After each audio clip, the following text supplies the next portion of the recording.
The prosperity of Egypt. Before the plagues, long before the dust rose from fleeing footsteps, Egypt thrived. The streets bustled with traders, perfumed with spices and echoes of laughter.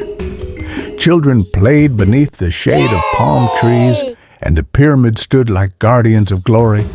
Linen robes swayed in the wind, and golden collars shimmered in the sun as families gathered around clay bowls and shared stories over bread and fruit. But peace would not endure. Into Pharaoh's golden hall, two brothers stepped, Moses and Aaron, cloaked not in silk, but in purpose. Their voices echoed across the marble floor as they pleaded, "Let my people go." Pharaoh, clad in regal splendor, narrowed his eyes. The room stilled. His heart, proud as the stone walls around him, would not yield to prove the power of the God who sent him. Moses cast his staff before Pharaoh. Gasps filled the chamber as it twisted and grew, alive, becoming a serpent. The court stepped back, their jeweled sandals skidding across polished stone. Eyes once mocking, now flickered with unease. Still, Pharaoh remained unmoved. Then the land trembled. The Nile, giver of life, turned crimson, blood replacing water.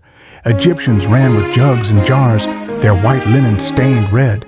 Priests chanted, searching the sky for mercy, but none came. One plague followed another. Frogs, locusts, darkness thick as death. And then the final blow. In every Egyptian home, a cry pierced the night. The firstborns were gone. Mothers tore their garments. Fathers fell to their knees. Even the Pharaoh, untouched by sorrow before, now tasted grief. Happiness to despair. Once, joy had danced through Egypt's streets. Now, silence reigned. Where children once sang, only mourning remained. Faces once lifted to the sun now wept in its shadow. Pharaoh's firstborn son is lost. Pharaoh stood alone in his palace, the body of his son cold beside him. The throne he sat upon no longer felt powerful, only empty. His crown drooped low, and with a voice cracked by heartbreak, he called for Moses. "Go, take your people, leave this land." By torchlight and dawn's first shimmer, Moses led the people away. They carried what they could, baskets, blankets, memories. They walked not in fear, but in fragile hope. Behind them, the golden gates of Egypt slowly vanished. Before them stretched an impossible sea. Behind them thundered the wheels of Pharaoh's chariots. He had changed his mind again. But Moses raised his hand, and the sea tore apart with a sound like the sky breaking open. Walls of water stood on each side, trembling but firm.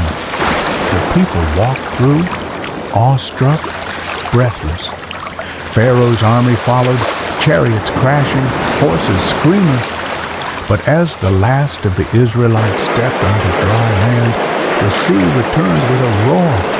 Water swallowed wheels, warriors, and pride alike. Silence fell once more, but this time it was sacred.